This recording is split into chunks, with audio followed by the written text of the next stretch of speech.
takes us by surprise and it scares us. It's unexpected and it's supernatural. And again, as well as brought out, what does the angel say? Don't be afraid. Are you sure? You know, this perhaps angel with this big massive sign shining short or something.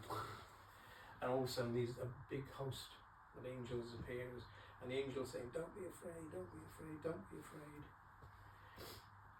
You've probably heard this before. What are the most common phrases in the whole of the Bible from Genesis to Revelation?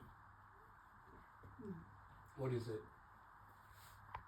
We've had spoken about it before. Don't be afraid. The phrase "do not be afraid" is mentioned over 100 times in the Bible.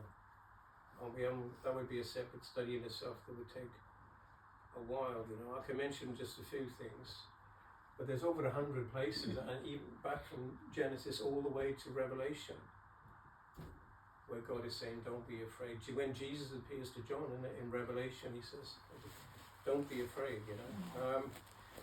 Jesus very often, when he was with his disciples, and when he was walking on the water and stuff, isn't it? He says to them, don't be afraid, it's me, it's I. You know, when he was walking on the water and they're scared, they think he's a ghost, and Jesus says, don't be afraid. I think he says the same thing when he's transfigured in all his power and his glory. Jesus says, don't be afraid.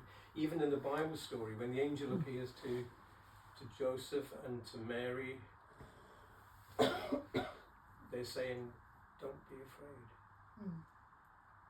We had it recently in the Bible study in the book of Acts, where Paul was in Corinth and he was scared because there were people after him, wanting to kill him. Do you remember we did it in Acts last week?